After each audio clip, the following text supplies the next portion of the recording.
So today I want to talk about something that completely changed how I understood myself and my stress. So for a really long time, I kept asking myself, why do I still feel tense, tired, or maybe spaced out? A long time after the stress event was gone. So maybe you felt that too. You know, when you try to rest, but your mind is still racing, or you get through a stressful moment, but you can't really shake the feeling in your body for hours, days, or even longer. You remember maybe when we were kids and we had a stressful exam coming up, and we will really feel the stress in our bodies. And almost right the minute the exam was done, the stress will go away and we will feel free like ourselves again. When was the last time you felt like that? I think as an adult, I've never managed to get back to that feeling. Like there used to be a pre-stress feeling during stress and then a post-stress where you would just be like, okay, I'm done. I can think about something else now and go back to my life. Yeah, why are we not able to get back to that feeling as adults? So first of all, let's start with what is the nervous system. To keep it simple, the nervous system is a bit like our body built-in alarm and safety system. So it's got only one job, to keep you safe, always 24/7. And it's a really ancient system. So imagine you're living thousands of years ago. You might have heard that already. But you're out there picking berries and suddenly comes a lion. Your nervous system job is to get you out of danger fast. So as a result, physiologically, a few things happen. So first, your heart beats faster. You start to breathe quicker. Your muscles get ready to run or to fight. Your tummy might clench up and you feel super alert. That's a stress response. So back then, if you escape the lion, so you will either run, climb a tree, or fight with it, your body will move a lot. And when the danger passed, you will either shake, cry, or collapse, letting all that stress energy out. Afterward, you will feel tired, but safe, and your body will return to calm. So this is what we call a healthy and complete stress cycle. Now, fast forward to today. Most of our lions aren't real animals. They could be work deadlines, family stress, financial worries, or maybe a scary news alert. But here's the key. Our body responds exactly the same way as if they were lions. So your heart still races, your muscles still tense, and your brain still shouts, go. What's the difference? We usually can't run, fight, or move like our body is preparing us to. So most of the time when something stressful happens, we don't get to run or move. We are stuck at a desk, on the phone, or we are just trying to stay polite. We use our minds to find solutions to these stresses, and this usually happens while being immobile. We can't move. And as a result, the stress response gets stuck in our body because we can't burn it off the way we would have in the wild. So a personal example from me, for years, I worked in tech support for important clients. And whenever a critical problem came in, I had just 10 minutes to look into the problem and reply to the client. Every time this happened, my body would go into high alert. Like exactly as if there was a lion in the room. But what did I do? I sat at my desk, glued to my computer, looking for a resolution to the technical issue. I didn't have the opportunity to move like my body was preparing me for, and as a result, when the issue was fixed, my body was still buzzing with leftover stress. So I would go home, unable to relax, and day after day, that energy stayed stuck. Over time, it left me feel exhausted, numb, and sometimes frozen, because my body simply couldn't keep sounding the alarm anymore. Does any of that sound familiar to you? Have you ever felt like your mind is done with the stress, but your body wouldn't let it go?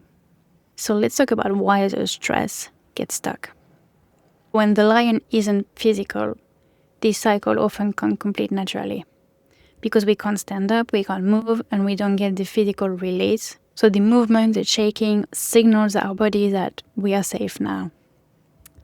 And if you've ever watched a documentary about animals in the wild, you will see that they do this naturally. So for example, think of the zebra that we see shaking after being hunted by a predator on an animal documentary. Or maybe you've noticed how dogs yawn and lick their lips after being scared, and that's how they cool down. I often do dog sittings and I love to learn about dog psychology.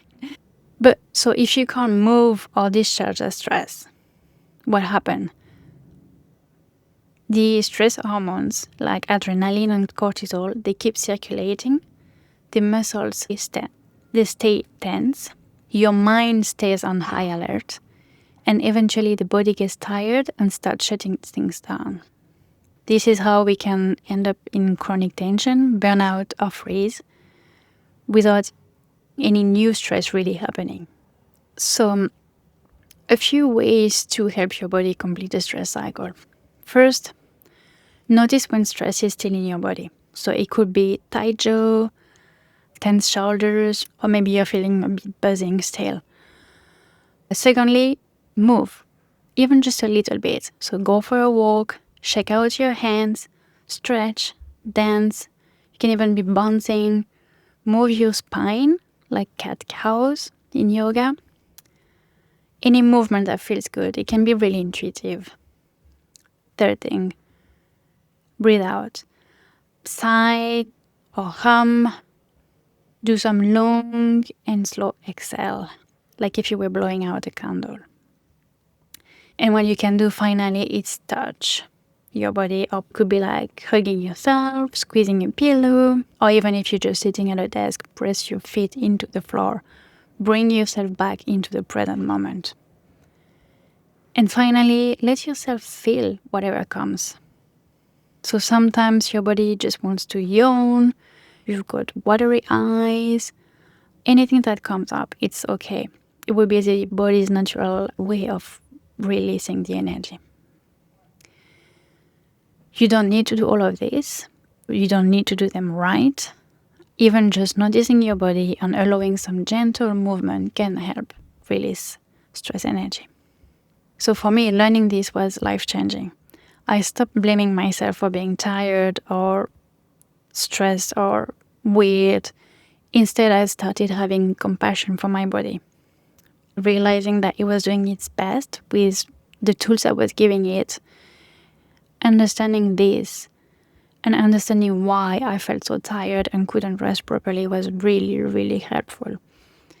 I started to practice slow, mindful movements to release the stress energy after specific events, after specific stresses.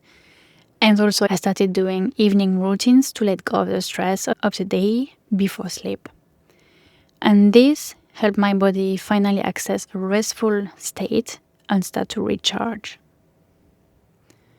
Meaning having proper digestion and proper sleep. And also because I spent years and years of my life in a fight with my body, understanding this made me have a lot of compassion for it. I realized that it was actually not working against me, but it was working with me. I was just the one not working with it, really. And I was asking so much from it without really allowing it to recharge. So it was my time to do something for my body. So if all of this is new for you, that's okay. You're already doing something really kind for yourself just by listening and starting to notice how your body responds to stress. If you want support, I have a free somatic audio you can try for days when you feel disconnected. The link will be in the show notes. And if this episode brought up any questions or if you want to share your experience, you can always reach out. I love to hear from you. And until next time, be gentle with yourself. Thank you for spending this time with me. If this episode resonated, and if you're curious about how to feel present again when numb, I have a free somatic audio for the days you feel disconnected. You can find the link in the show notes. And I would love to hear from you. What's your experience with numbness, survival states, or stress? Send me a DM or share in the comments. You're not alone in this. Until next time, take care of your beautiful, wise body. And keep noticing the moments of ease, however small, that your body can come back to.